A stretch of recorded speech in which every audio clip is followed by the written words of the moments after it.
If I were to try and think of 3 things off the top of my head that I'm grateful for right now in this moment, I would have to say my mom's cheesy enchiladas, my daughter's gorgeous toothy grin, and Yo-Yo Ma.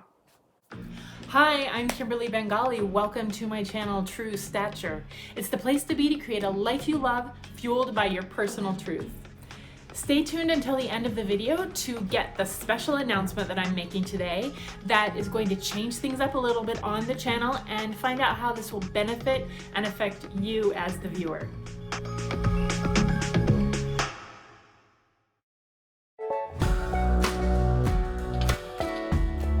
There's actual proof that you will be happier, more productive, more successful if you choose gratitude.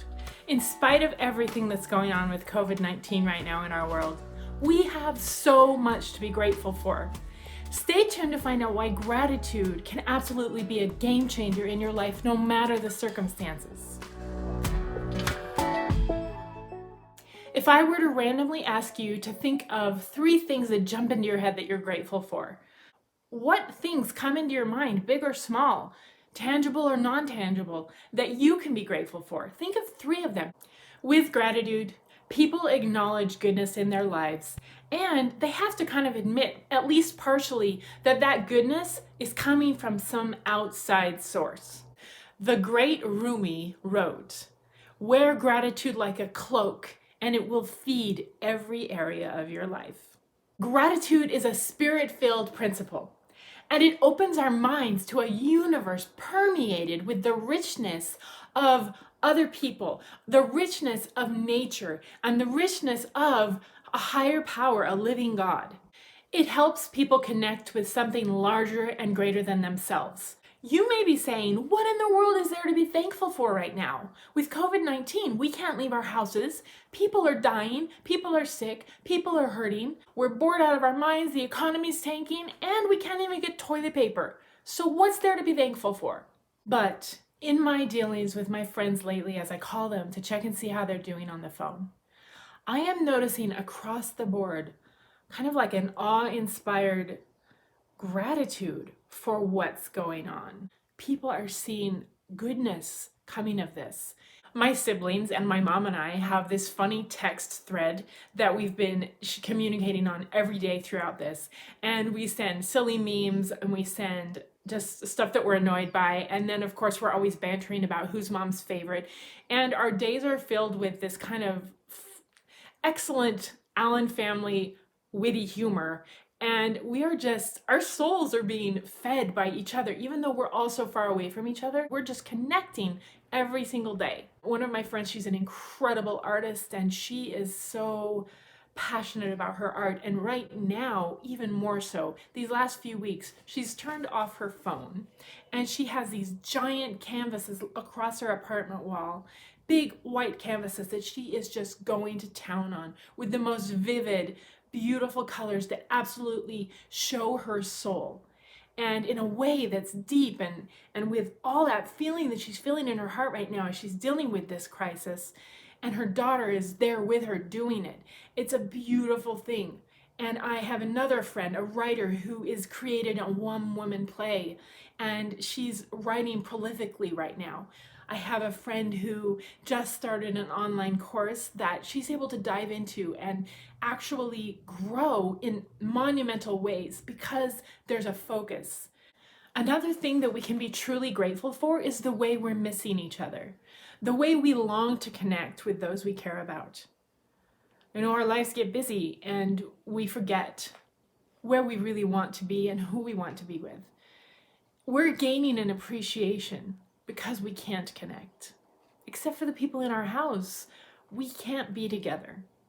And we're gaining that appreciation of kindness and connection and being able to reach out and actually touch somebody and hug somebody. And I just feel like that is something that we're missing and we're longing for it. That is something to be grateful for. To have a wake-up call to say, this is what matters. Your relationships matter. Your connection with people matters. That's what matters. What a wonderful thing to be grateful for. It is often hard to express gratitude when we're under stress. And yet, it is during those times when we're under the most stress that we can actually receive the most growth in our lives. Whether it's spiritually, emotionally, psychologically, we can actually grow through that stress in magnificent ways. Right now, I would love to challenge you to think about your activities these last few weeks as you've been stuck in your house. Look for the areas in your life right now that you could be grateful for. And I'm going to talk a little bit about why gratitude matters. Like, why does it even matter if we're grateful versus not noticing the blessings that we're receiving right now? Why should we go through the extra effort to search for the things we're grateful for? Well, there's been studies, and we're going to talk about some of those because there's actual proof that you will be happier, more productive, more successful if you choose gratitude. In positive psychology research, gratitude is strongly and consistently associated with greater happiness. People with gratitude have better health, relish in good experiences, and feel more positive emotions. They have the capacity to deal with adversity, and they build stronger relationships in their lives. If those aren't reasons to be grateful and to live with a heart full of gratitude and thankfulness for people in your lives, for nature, for God, then I don't know what is. To have all the areas of your life, it's like what Rumi said, that cloak that you wear of gratitude will absolutely feed every area of your life. So how can we cultivate gratitude? First and foremost, by focusing on what we have rather than what we lack. And then by, although it may seem contrived at first, actually doing certain steps that will create habits of gratitude. For example, write thank you notes to people who do kind things for you. Write a thank you note to the boy and throw in a few dollars to the boy who mowed your lawn. And although I would highly encourage you to do that physical action of actually thanking them in some way, at the very least, acknowledge in your mind how somebody has benefited your life, something they did that blessed you. Think about it. Acknowledge it in your mind. In the world of personal development these last several years, we have heard many times, keep a gratitude journal. Oprah talks about it, Marie Forleo talks about it, Rachel Hollis, so many others, wonderfully successful people talk about the importance of keeping a gratitude journal, writing down every single day certain things you're grateful for, big and little. Whatever they are, it can be as small as a new nail color that you found that you love. It can be great, like your faith or your family or time with someone you love. If you are a spiritual person, then one of the great ways to experience and express gratitude and to cultivate gratitude is actually to pray. And also, if you're not a prayer, you can meditate and think about the things you're grateful for. But either one of those things helps you focus on noticing that those blessings or those benefits that you have in your life are there because of something bigger than you. Gratitude is an expression of faith, and it's a sweet acknowledgement that there's something bigger in our lives. There's something greater than us contributing to our lives in big ways. We will get through this.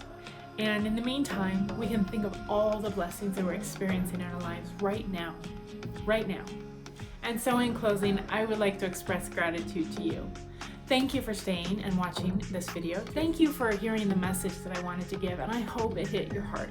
I hope you got the message loud and clear, and that now you're having thoughts about what you're grateful for. And if that is what's happening, then my work is done.